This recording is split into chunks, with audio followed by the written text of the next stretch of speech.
आज से पहले यदि आपने इस वीडियो को कहीं भी किसी भी वीडियो स्ट्रीमिंग प्लेटफॉर्म पे देखा होगा तो मुझे उसका लिंक भेज दीजिएगा, मैं आज के बाद वीडियो बनाना छोड़ दूंगा। लेकिन ऐसा हो ही नहीं सकता कि आपने इस वीडियो को आज के पहले कहीं देखा हो, क्योंकि आज हम आपको जो दिखाने वाले हैं वो बहुत ही यूनिक होने वाला है।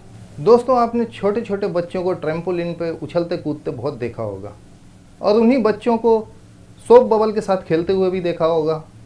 यदि हम इन दोनों चीज़ों को एक साथ कंबाइन कर दें तो इमेजिन कीजिए कि बच्चे हैं हमारी पानी की बूंदें और ट्रैम्पोलिन है सोप बबल।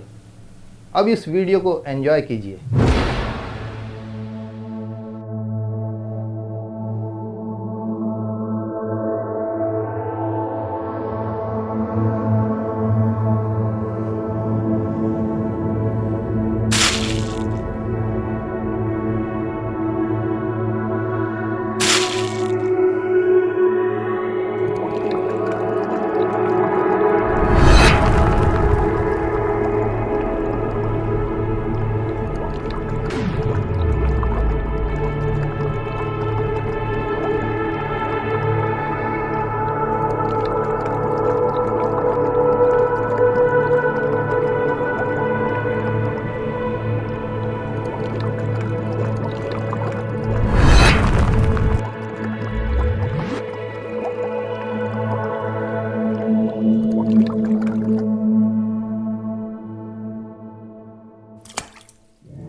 यदि वीडियो अच्छी लगी हो तो वीडियो को लाइक कीजिए, ज़्यादा अच्छी लगी हो तो अपने दोस्तों के साथ में शेयर कीजिए, और यदि अभी तक आप हमारे इस चैनल पर नए हैं तो चैनल को सब्सक्राइब करके बेल आइकन को दबाना बिल्कुल मत भूलिएगा, क्योंकि हम आपके लिए हमेशा ऐसे ही यूनिक आइडिया पे वीडियो लाते रहते हैं।